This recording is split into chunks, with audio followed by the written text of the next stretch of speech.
Bon, je comprends votre sentiment en regardant ce tableau, il y a quand même une grande ligne blanche avec rien dedans sur toute la lettre N. Je vous propose qu'on mette un terme à ça avec un setup bien particulier. En fait, la raison pour laquelle c'est compliqué de faire des commutateurs avec N, c'est que comme notre buffer est là, et la target N, elle est juste derrière, c'est le seul sticker du coin qui n'a pas d'échange évident avec le buffer. Par exemple, B, il suffit d'un U pour l'échanger avec le buffer, Q, il suffirait d'un R', mais N, il n'y a pas grand chose à faire. En fait, la solution, elle est pas si loin. Mais vous verrez, ça prendra un peu plus de temps pour s'y faire. Sans plus de suspense, voilà le setup. U, R. Ces deux mouvements permettent d'amener facilement N sur la face du haut, avec le buffer qui s'est décalé sur le côté. On a donc maintenant un interchange en U2, simple, on connaît bien. Maintenant, les plus avertis auront déjà remarqué le souci avec ce setup. Par exemple, si on veut faire GN, ben on n'a ni le buffer, ni N à l'endroit où on peut insérer G, c'est-à-dire ici. Donc, on va devoir commencer par faire U ou U' au début de l'échange, pour amener par exemple N avec un U, ou le buffer avec un U'. Reprenons depuis le début, on veut faire GN. Donc setup, U, R, ensuite G qui va en N. Donc d'abord on amène N, on insère, ensuite U2 pour intervertir les deux, on désinsère, et là, c'est là qu'il faut pas se faire avoir parce qu'il nous reste un mouvement U à faire, U ou U' en fonction du sens dans lequel on a fait le commutateur, mais faut pas l'oublier avant de faire le desetup. Par exemple là, le buffer il est ici. On pourrait se dire bah super, c'est là qu'il doit aller, sauf qu'en fait non, on doit d'abord l'amener là, pour pouvoir faire R' en desetup, et enfin le ramener à sa place. Et voilà, c'est ça la nuance que je trouve un petit peu compliquée avec ce setup, mais une fois passé cette barrière, ça nous ouvre la porte à plein de paires avec la lettre N. Par exemple, en refaisant notre setup, si on regarde ce qu'on a comme haute target autour. Ici donc on a G, là on a H, de l'autre côté on a O, et on a R. Ça veut dire que rien qu'avec ces quatre emplacements là, dont on connaît déjà bien les rouages, on peut faire GN, HN, ON et RN.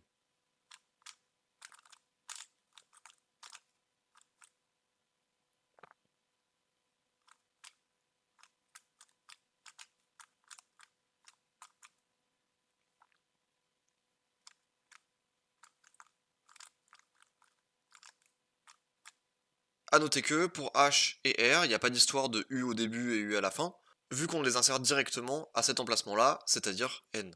Et maintenant, vous commencez à connaître le format, on va utiliser quelques moves de setup en plus, pour gagner pas mal d'autres paires. Très simplement, à la place de NG, on peut faire NS et NK avec un simple D ou D' de setup au début. Par exemple, NS,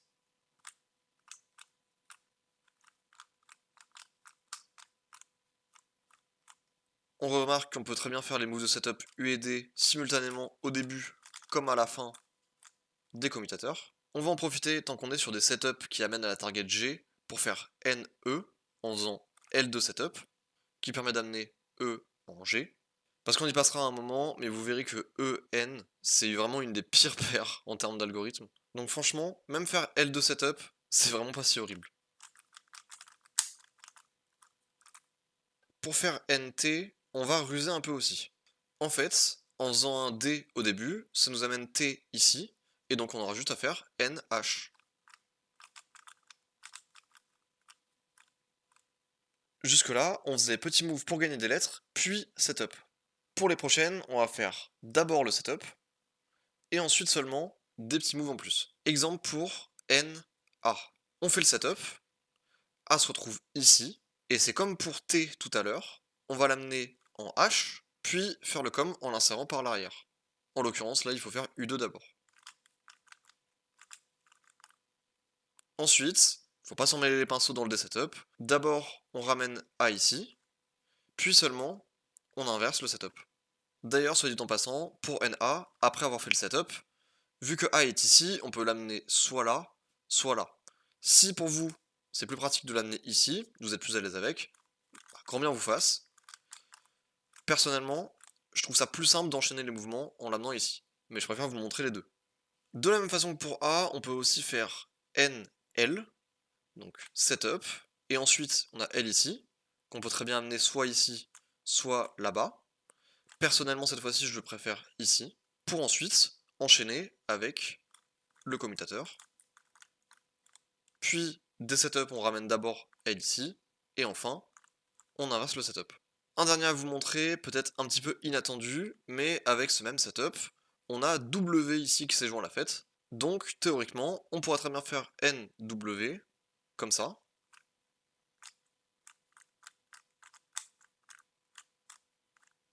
Alors pour le coup, celui-là, je le trouve vraiment galère, mais soit, c'est possible. On arrive dans ce paradoxe de l'apprentissage, parce que bien que ce setup soit en théorie uniquement composé de briques élémentaires que vous connaissez, je le trouve particulièrement dur à appréhender. À côté, absolument contre-intuitif mais facile à retenir, vous pouvez faire f'setup, dissocier complètement les targets pour ne garder que les pièces dans votre tête, avec buffer, n et w, et exécuter simplement nw.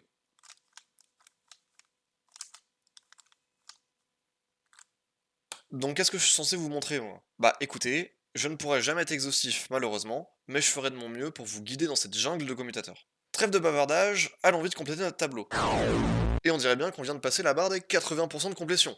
Incroyable. Particulièrement cette fois-ci, prenez bien le temps d'appréhender tout ce qu'on a vu aujourd'hui, c'est un gros morceau et ce serait contre-productif de bâcler son apprentissage. Bon courage à vous tous, et à la prochaine.